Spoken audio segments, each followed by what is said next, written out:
Math is one of the most important subjects, especially in the current era of AI and technological acceleration.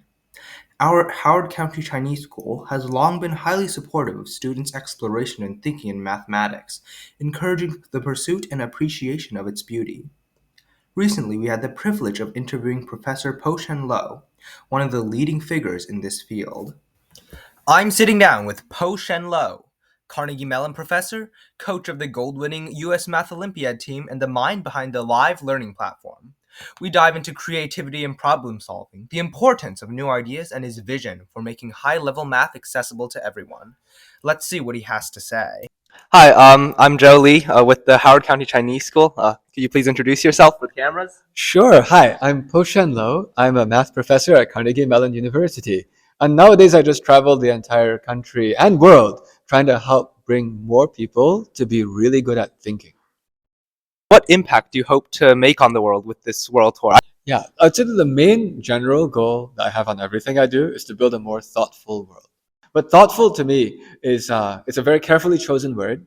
Thoughtful is a normal word in the English language. THOUGHTFUL.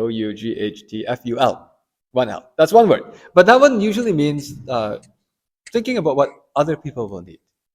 Actually, it means more like consideration or putting yourself in someone else's shoes. I like to spell the branding of what we do as thoughtful. Two words.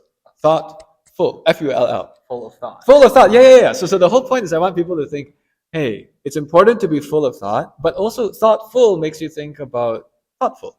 So you should be full of thought and you should be with having some consideration for doing great things of value to other people. That's the world I'm trying to build. And in order to make that happen, we need to have a lot of people have a good intention as well as be actually good at thinking. So today I was talking about some of my latest work, which is reaching out to rural America. But the reason why I was doing this is because before this, I was doing a lot of work that was reaching out to inner cities in the US. And even before that, I was doing lots of work with people who live in suburban areas or very well-to-do parts of cities which have already gotten great science and technology resources. So I'm actually interested in everyone. It's just that today I talked about rural because I realized that was a segment that had been overlooked, not only by me, but by many, many people. And I decided, well, then let's do something about it. So about the world, in your ideal world, what is the general thoughts on mathematics? I actually just want lots of people who are good at figuring out things, even if they don't know how to do it. Math is a great language for training all of that.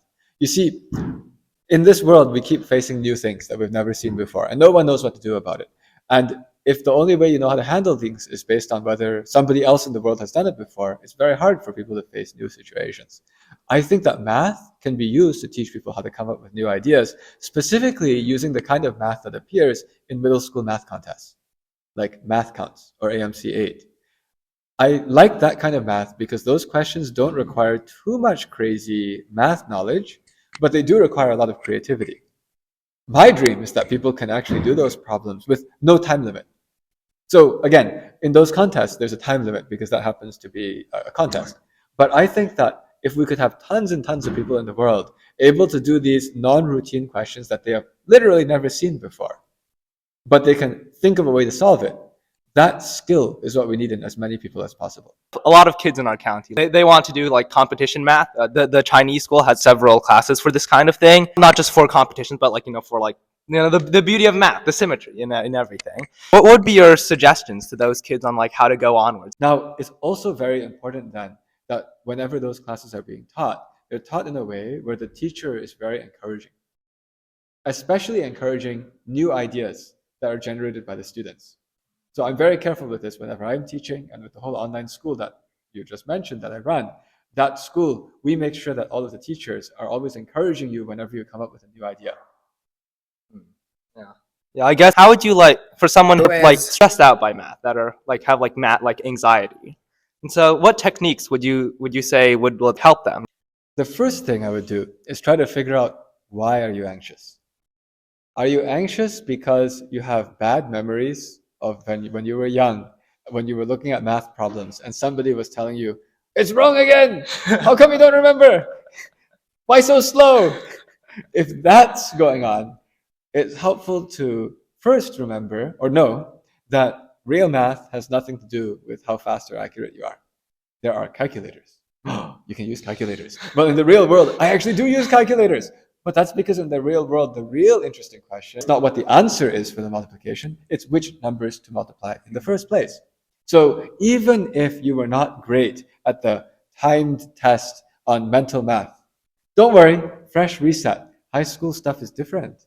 It's not all that stuff. So you have a second shot. Now, another thing that can sometimes make people feel anxious about math, which is quite different, is if the way they learned math was based on memorizing stuff and that they don't really understand why anything works.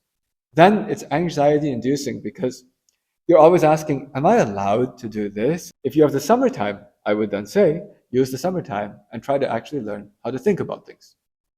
How to do that? You can do it yourself if you're motivated enough.